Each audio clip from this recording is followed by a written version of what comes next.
राष्ट्रवादी काँग्रेसची ताकद आता पुन्हा वाढू लागलेली आहे, काय सांगाल तुम्ही? 2024 साली जी विधानसभेची निवडणूक झाली होती त्याच्यानंतर जी काही स्थित्यंतर घडली त्याच्यामध्ये अनेक राष्ट्रवादी काँग्रेस पक्षामध्ये फूट पडली. आमचे अनेक असंख्य कार्यकर्ते दुसरीकडे गेले. ती आज सर्व एका बाजूला अतुल शेठ बेनके साहेबांच्या नेतृत्वावर विश्वास ठेवून ही सर्व मंडळी आमची तालुक्यामध्ये काम करत आहे. 2024 ची विधानसभा निवडणूक झाल्यानंतर आज जुन्नर तालुक्यातील जनतेला मोठ्या प्रमाणामध्ये पश्चाताप होतो का ज्या पद्धतीने जुन्नर तालुक्याचा विकास व्हायला पाहिजे, ज्या प्रमाणामध्ये जुन्नर तालुक्यामध्ये विकासाची घोडदौड व्हायला पाहिजे ती काय होताना दिसत नाही. उदाहरणार्थ आमचं शहराच्या राजकारण सुद्धा तुम्ही पहा. शहरामध्ये पण जो काही गोंधळ या पक्षाचा चाललेला आहे तो काय शहराच्या जनतेला सुद्धा मान्य नाही.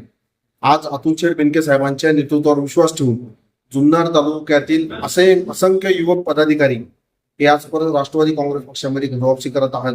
म्हणजे आमची जुनी टीम तर ती आहे, ती होती, ती भक्कम राहणार, पण जी नवीन माणसं सुद्धा आज आम्हाला परत जोडली जात आहेत.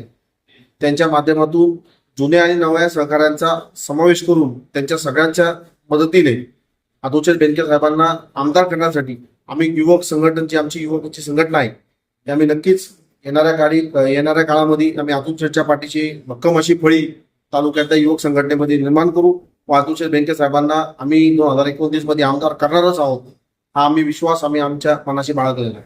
अमोल लांडे आज दिसत नाही. अमोल लांडेंना माझा संपर्क झाला. अमोल लांडे आणि माई लांडे हे दोघं पुण्याला गेलेले आहेत. जिल्हा परिषदेमध्ये काहीतरी त्यांचं काम असल्याने ते तिथं मला वाटतं ट्रेनिंग आहे तिथं जिल्हा परिषद सदस्यांची, त्यामुळे ते तिथं गेलेले आहेत.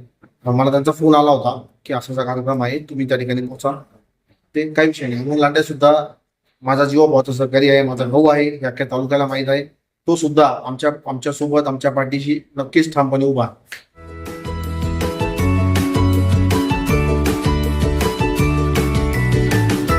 बातम्या शेतीच्या, बातम्या मातीच्या, बातम्या अन्यायाच्या, गुन्हेगारीच्या,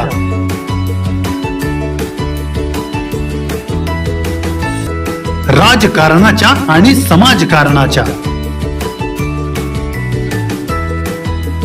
शोषणाविरुद्ध बुलंद आवाज, जनसामान्यांच्या हुंकाराची गाज, सत्कार्याला प्रोत्साहन, दुष्कृत्याला अनुशासन, निर्भीड, निस्पृह, सडेतोड, बेधडक आणि रोखटोक म्हणजेच विघ्नहर टाइम्स. शोध बातमीचा, ध्यास सत्याचा. आपलं चॅनल, आपली बातमी.